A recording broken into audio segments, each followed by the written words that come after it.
So let's go to Germany. Let's bring in Philipp Ozores, who served for decades with the Catholic humanitarian organisation Aid to Church in Need, the ACN, dedicated to supporting the persecuted, oppressed and disadvantaged worldwide.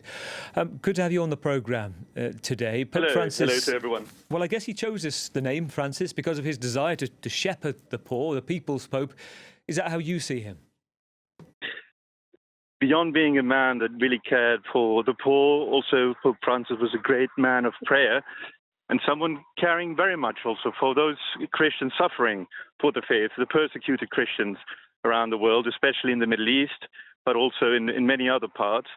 And a great man caring for the outreach to other religions and also for religious freedom as a human right. So as such, we could meet him several times and receive his support for the manifold actions of our charity in this direction.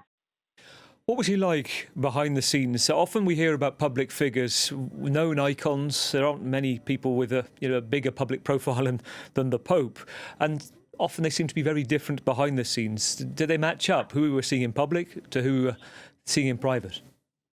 Absolutely. I was very lucky to meet him several times. Also just by chance in Santa Marta, the hotel next to the Vatican, where he would have his breakfast as anyone else, having a coffee or even riding with him by chance in the elevator.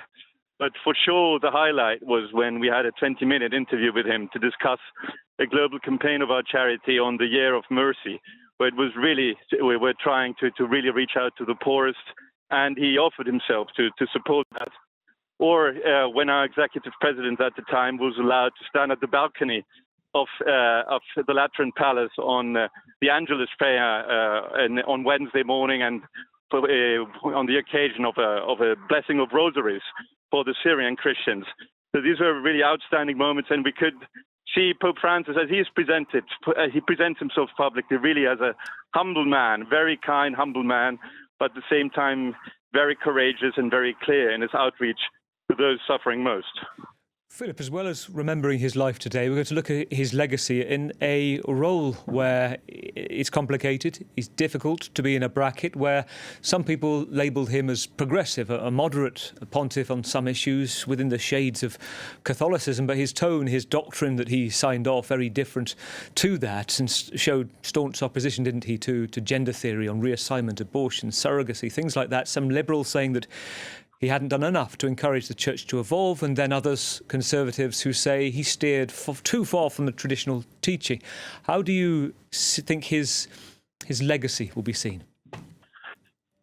I think he was a very clear follower of Jesus Christ in the sense that he condemned sin but reached out to the sinners.